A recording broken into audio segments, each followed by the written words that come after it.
The snow fell steadily outside the frosted windows of the Morrison family home in Arlington, Virginia.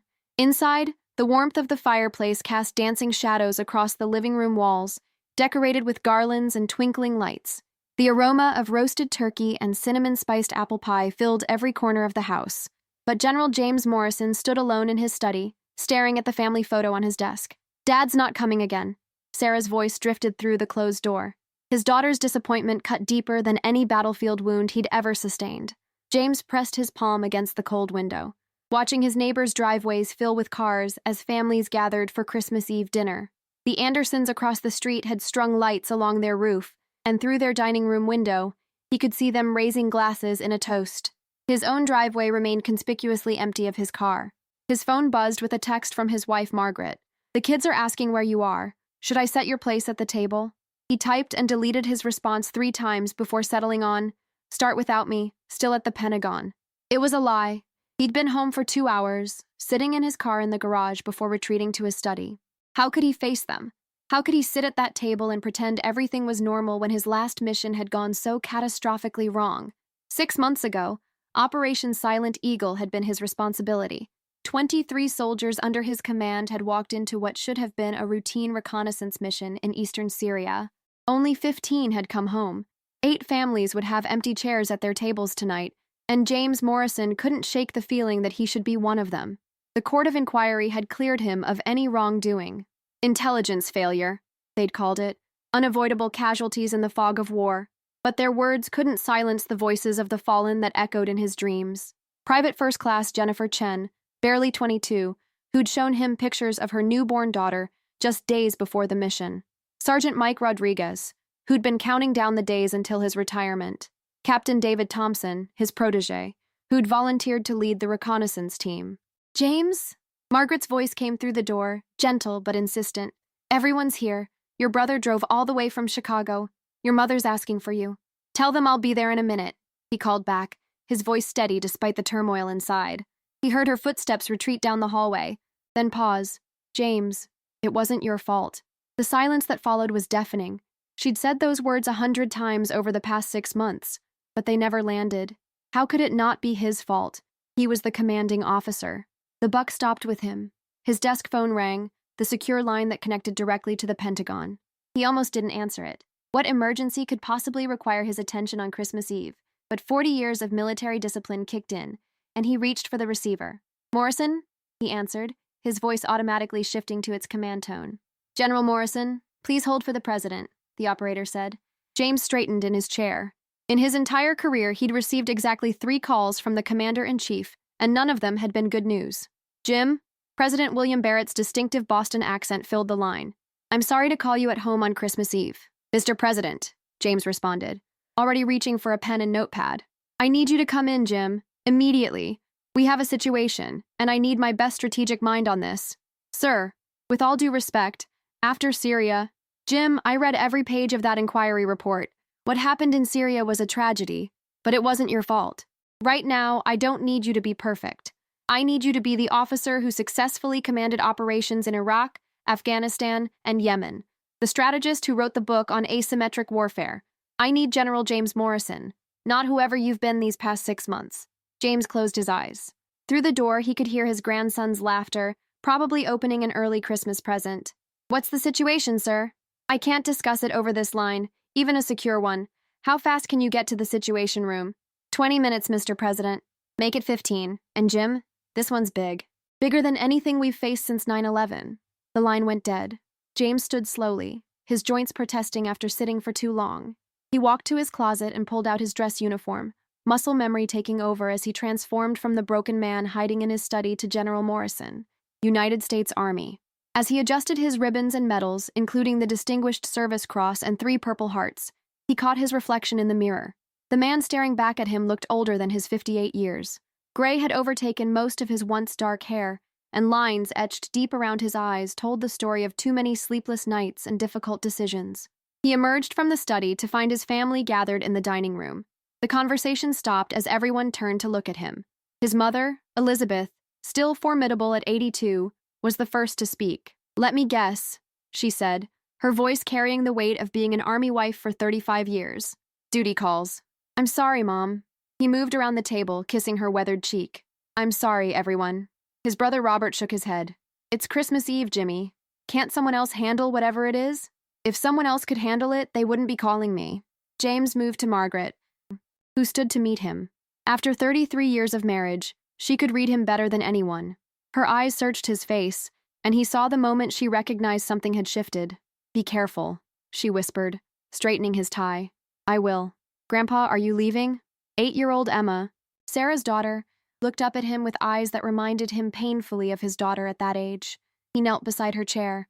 I have to go to work, sweetheart, but I'll try to come back as soon as I can. Will you be back in time for presents tomorrow? I don't know. He never lied to his grandchildren. But I promise, we'll have our Christmas, even if it's a day late.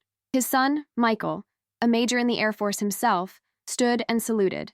It was their private joke, born from years of military tradition bleeding into family life. James returned the salute with a small smile. Whatever it is, Michael said quietly. Give 'em hell, Dad. Sarah remained seated, her disappointment palpable. This is why Tom and I are moving to Seattle, she said, not meeting his eyes. So Emma doesn't grow up thinking that leaving family dinner for work is normal. The words stung, but James didn't have time to address them. He grabbed his coat and headed for the door, pausing to look back at his family one more time. The dining table was beautiful, Margaret's best china reflecting the candlelight, the turkey golden and perfect. His empty chair seemed to mock him, a physical representation of all the moments he'd missed over the years. Outside, the snow had intensified. He cleared off his black Suburban and began the drive to the Pentagon, his mind already shifting into operational mode. Whatever crisis awaited him, it had to be significant for the president to call him personally on Christmas Eve. As he merged onto I-395, largely empty due to the holiday, his secure phone rang again. This time it was General Patricia Hayes, chairman of the Joint Chiefs. Jim, how far out are you? 12 minutes. Good. We're assembling the full National Security Council. CIA Director Thompson is already here, along with the Secretary of Defense. The president wants a full briefing and operational options within the hour. What's the threat? Pat? There was a pause. We've intercepted communications indicating an imminent attack on American soil. Multiple targets, coordinated strikes. Jim, they specifically asked for you to lead the response team. Who asked for me? The president. He said, and I quote, "Get me Morrison. If anyone can stop this, it's him." James pressed harder on the accelerator. The weight of command, which had felt like a crushing burden just an hour ago, suddenly transformed into something else. Purpose. For 6 months, he'd been drowning in guilt and self-doubt. But right now, his country needed him. Those 8 soldiers who died under his command wouldn't want him hiding in his study. They'd want him doing what he did best, protecting America. The Pentagon loomed ahead, its massive structure illuminated against the snowy night. Security waved him through the checkpoints with unusual urgency. As he parked and hurried toward the entrance, he thought about his family finishing their dinner without him. Sarah's words echoed in his mind, but he pushed them aside. There would be time for family guilt later. Right now, he had a job to do. The corridors of the Pentagon were eerily quiet, most personnel home for the holiday. His footsteps echoed as he made his way to the National Military Command Center. Outside the Situation Room, he paused, straightened his uniform one final time, and entered. The room was already packed with the highest levels of American military and intelligence leadership. All eyes turned to him as he entered.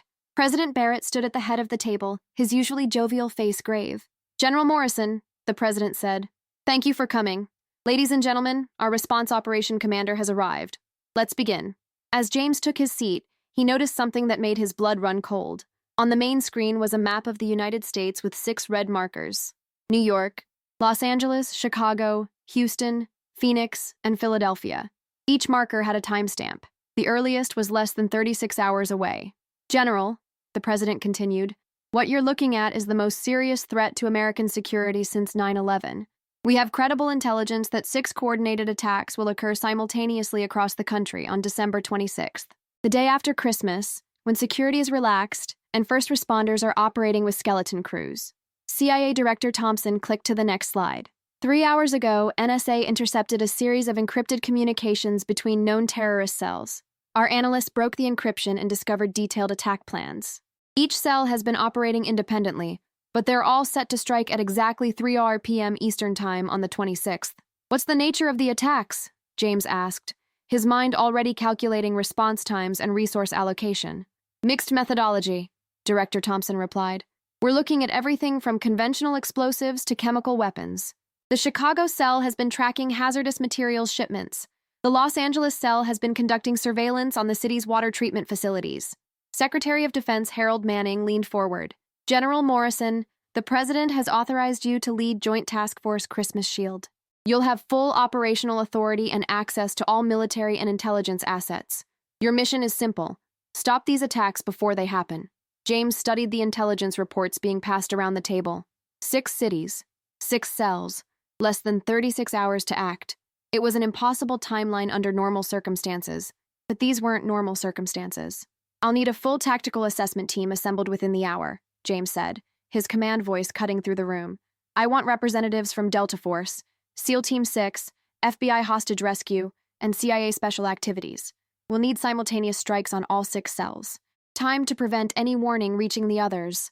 You'll have whatever you need, President Barrett assured him. Jim, I called you because you're the only commander I trust to pull this off. You've done the impossible before.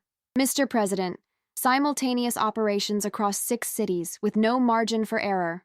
James paused, weighing his words. We'll need perfect intelligence and flawless execution. One mistake, one cell we miss or alert, and Americans die.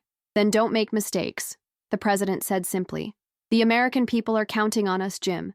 They're home with their families, celebrating Christmas, completely unaware that terrorists are planning to turn their holiday into a nightmare.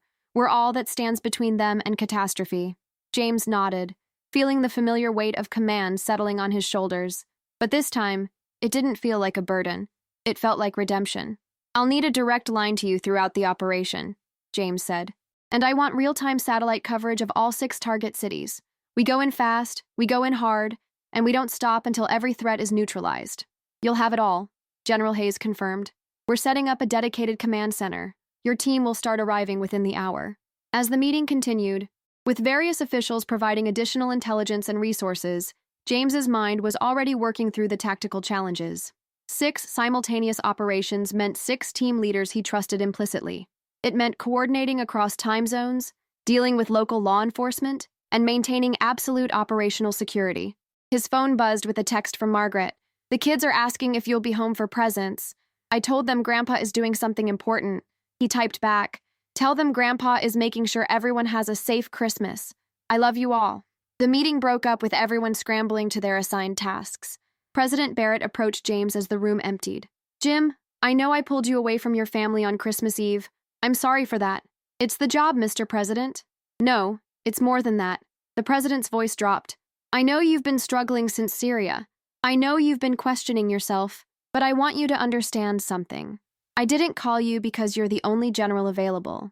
I called you because you're the best we have. Those 8 soldiers who died. They died serving their country under a commander who cared about every single one of them. That's the kind of leader we need right now. James swallowed hard. Thank you, sir. Don't thank me yet. Thank me when you've stopped these attacks and you're back home with your family. As the president left, James stood alone in the situation room for a moment, looking at the map with its 6 red markers. 6 cities, millions of innocent lives, 36 hours. He thought about his family, finishing their Christmas dinner without him. He thought about Sarah's disappointment and Emma's question about presents. But mostly, he thought about the 8 soldiers who wouldn't be home for Christmas ever again. This one's for you, he whispered to their memory. Then he straightened his shoulders and strode out to the command center. He had a mission to complete. The snow continued to fall outside, blanketing Washington in white. Somewhere in 6 American cities, terrorists were making their final preparations. They believed they had the element of surprise, that America would be caught off guard during the holiday. They were wrong. General James Morrison was back in command, and he would not fail. Not this time. Not when so much was at stake. As he entered the command center and saw his team beginning to assemble, he felt something he hadn't experienced in 6 months. Purpose. The empty chair at his family's table would have to remain empty a little longer, but if he succeeded, millions of other families would never have to experience that particular pain. All right, people, he announced to the room. We have 36 hours to save Christmas. Let's get to work. The National Military Command Center hummed with controlled chaos. Banks of monitors displayed real-time intelligence feeds from across the country, while analysts hunched over workstations, parsing through terabytes of intercepted communications. General Morrison stood at the center of it all, a fixed point in the storm of activity. "Sir, Colonel Marcus Thompson from Delta Force has arrived," his aide, Captain Lisa Chen, announced. James turned to see Marcus entering the command center. They'd served together in Iraq, and there was no one he trusted more to lead a high-stakes operation. Marcus's weathered face showed the strain of being pulled away from his own family on Christmas Eve, but his eyes were sharp and focused. "Marcus!" James gripped his hand firmly. "Thanks for coming. Wouldn't miss it, General. My wife sends her regards, along with a reminder that you owe us dinner when this is over. Tell Patricia she'll get the best steak dinner DC has to offer." James guided him to the main tactical display. "Here's what we're facing." As James briefed Marcus on the situation, more team leaders arrived. Commander Jessica Riley from SEAL Team 6, still in her dress whites from a Christmas party. Special Agent David Park from FBI Hostage Rescue, whose expertise in urban operations would be crucial. CIA operative Maria Santos, whose network of human intelligence assets had proven invaluable in previous operations. 6 cities, 6 teams, James began once they were assembled. "Each of you will lead a strike team. We have," he checked his watch, 34 hours and 18 minutes until the planned attacks. That gives us a narrow window to plan, deploy, and execute simultaneous operations. "What's our intelligence confidence level?" Commander Riley asked, studying the tactical displays. CIA Director Thompson, who had remained to oversee the intelligence flow, responded. 92%. We've corroborated the intercepts with human intelligence, financial transfers, and movement patterns. These cells have been operating under deep cover for months, maybe years. "Show them the Houston intel," James instructed. The main screen shifted to surveillance footage from Houston's Port District. "The Houston cell has been working jobs at the Port Authority for 8 months, Director Thompson explained. "Perfect cover for moving materials. NSA tracked encrypted communications between their handler and a known terrorist financier in Yemen. They've acquired enough ammonium nitrate to level 6 city blocks." Special Agent Park whistled low. "The Port District on December 26th. Skeleton crew, minimal security. They could drive truck bombs right up to the petroleum storage facilities." "Exactly." James pulled up the next city. "Los Angeles is targeting the water treatment plant in Sylmar. It supplies water to over 4 million people. The cell has been posing as a maintenance contractor." "Chemical attack?" Maria Santos asked. "Most likely. We intercepted shipment records for industrial chemicals that, when combined, could contaminate the entire water supply." The briefing continued through each city. Chicago's cell planned to release aerosolized toxins in the subway system during post-Christmas shopping rush. New York targeted Times Square, still crowded with tourists. Phoenix aimed for Sky Harbor Airport, one of the busiest hubs during holiday travel. Philadelphia's cell had infiltrated a company providing security for the New Year's festivities at Independence Hall. "Coordinated to cause maximum casualties and panic," Marcus observed grimly. "Hit transportation, water, symbolic targets.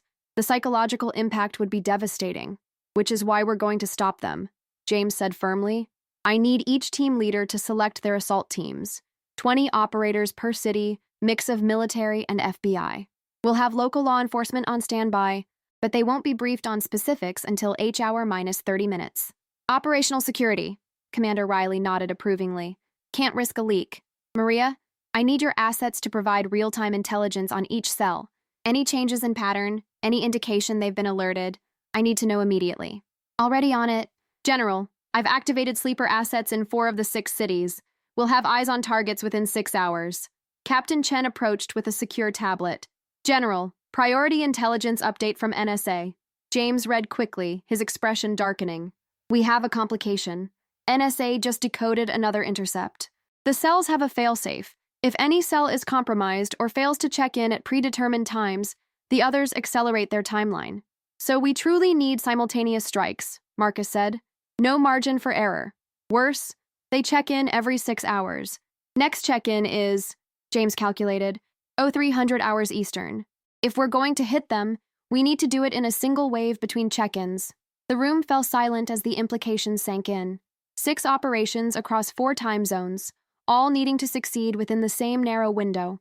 One failure, one team arriving late or early, and the other cells would scatter or accelerate their attacks. "It's doable," Commander Riley said after a moment. "Tight, but doable. We've executed simultaneous operations before. Not across 6 cities with 0 margin for error," Park countered. "The coordination alone." which is why we're going to rehearse every possible scenario, James interrupted. I want virtual simulations running within 2 hours. Each team will rehearse their assault until it's perfect. Marcus, you'll take New York. Jessica, Los Angeles. David, Chicago. Maria will coordinate Philadelphia. I need volunteers for Houston and Phoenix. 2 more team leaders stepped forward, Lieutenant Colonel Sarah Webb from Air Force Special Operations and Major Carlos Rodriguez from Marine Force Recon. Outstanding. Each team leader select your personnel and report back in 90 minutes. I want the best we have, operators who can adapt when plans go sideways because they will. As the team leaders dispersed to make their selections, James turned to the intelligence staff. I need everything. Building blueprints, guard rotations, traffic patterns, weather forecasts, every detail that could impact operations. General Morrison, President Barrett's voice came through the secure video link. The president was in the White House Situation Room with the National Security Council. Are you confident in the timeline? Mr. President, confidence is a luxury we don't have, but my teams are the best in the world. If anyone can pull this off, they can. What do you need from us? Political top cover. Once we move, there will be questions. Local authorities, media, maybe even some of our allies. We need to control the narrative until all threats are neutralized. You'll have it. The Attorney General is preparing sealed indictments for all identified cell members.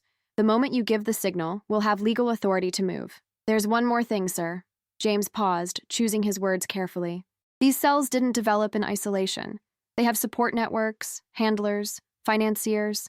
Taking down the operators is only half the battle. Are you suggesting expanding the operation? I'm suggesting we be prepared to. Once we move on the cells, their support networks will go underground.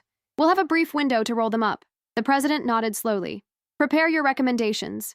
If we're going to do this, let's do it right. As the connection ended, Captain Chen approached again. General, there's been a development. Phoenix PD reported a suspicious vehicle near Sky Harbor. Matches the description of one associated with the Phoenix cell. James studied the report. They're conducting reconnaissance. Good. That means they're still following their original timeline. He turned to the watch officer. I want surveillance on all 6 target locations immediately. Drones, satellites, human intelligence. Everything we have. If these cells so much as change their coffee orders, I want to know about it. The hours that followed blurred together in a symphony of preparation. Team leaders selected their operators, choosing veterans who'd proven themselves under fire. Intelligence analysts built detailed target packages for each cell. Logistics officers coordinated transportation, ensuring teams could deploy simultaneously across the country. James moved between workstations, reviewing plans, answering questions, making dozens of decisions that could mean the difference between success and catastrophe. His years of experience had taught him that battles were won in the preparation, in the countless small details that separated good operations from great ones. General, Marcus approached with his tablet. New York target package is ready for your review. James studied the plans. The New York cell operated out of a warehouse in Queens, using an import-export business as cover.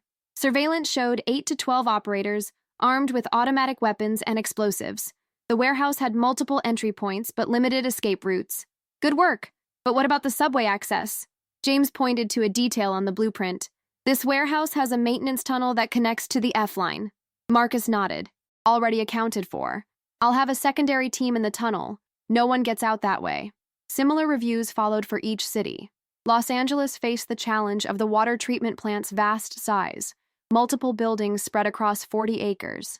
Chicago's subway system presented a 3-dimensional battlefield, with civilians potentially in the crossfire.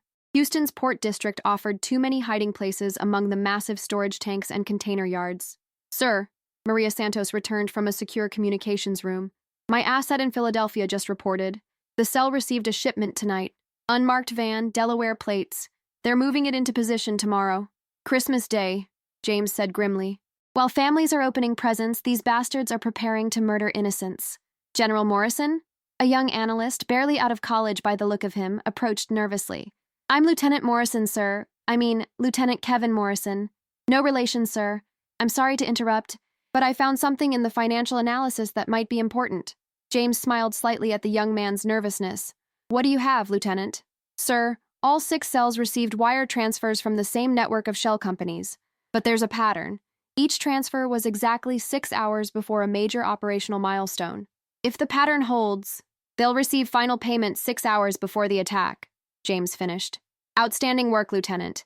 That gives us another confirmation marker.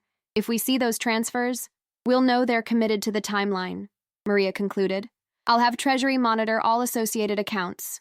As midnight approached, the command center had transformed into a well-oiled machine. Each workstation handled a specific aspect of the operation: intelligence, logistics, communications, legal. The main display showed all 6 cities with real-time updates on cell movements and team preparations. James's secure phone rang. Margaret, I'm sorry, he said before she could speak. I know I promised. James Morrison, you listen to me, she interrupted, her voice firm but warm. I've been an army wife for 33 years. I know what that look in your eyes meant when you left. You're doing something important, something that matters. The children understand, even Sarah, though she won't admit it. How's Emma? Asleep with her new doll. She made me promise to tell you she saved you a cookie. Despite everything, James smiled. Tell her I'll be home to eat it as soon as I can. James, be careful. Whatever this is, whatever you're doing, come home to us. I will. I love you. I love you too. Now go save the world. It's what you do best. As he ended the call, Captain Chen approached. General, all team leaders report ready. Shall I assemble them for final briefing? James nodded, taking a moment to center himself. In a few hours, over 100 American operators would put their lives on the line based on his orders. The weight of command never got easier, but tonight, it felt right. This was what he'd trained for, what he'd dedicated his life to. The team leaders assembled around the tactical display. Each had spent the last hours preparing their teams, studying their targets, rehearsing their approaches. Now they looked to him for final guidance. Ladies and gentlemen, James began, in approximately 28 hours, 6 terrorist cells plan to shatter America's holiday peace. They've spent months preparing, believing they're invisible, untouchable. They're wrong. He looked each team leader in the eye. Your operators are the best America has to offer. They've volunteered to leave their families on Christmas to defend strangers they'll never meet. That's what makes us different from our enemies. They target innocents. We protect them. The main display shifted to show the synchronized timeline. Hour is 500 Eastern, 0200 Pacific. All teams strike simultaneously. Rules of engagement are simple. Neutralize all threats, minimize collateral damage, take prisoners if possible, but not at the cost of operational success. What about media? Special Agent Park asked. 6 simultaneous operations. Someone's going to notice. Public Affairs has prepared cover stories, training exercises, gas leaks, whatever's needed to maintain operational security until we're clear. Your job is to execute the mission. Let others worry about the cleanup. Commander Riley raised a hand. Extraction plans? Each team has dedicated medical support and extraction birds on standby. Local hospitals have been quietly alerted to potential incoming casualties without being given specifics. We take care of our own. Marcus leaned forward. General, what's our abort criteria? It was the question every good commander asked. At what point do you pull the plug? James had wrestled with it for the past hours.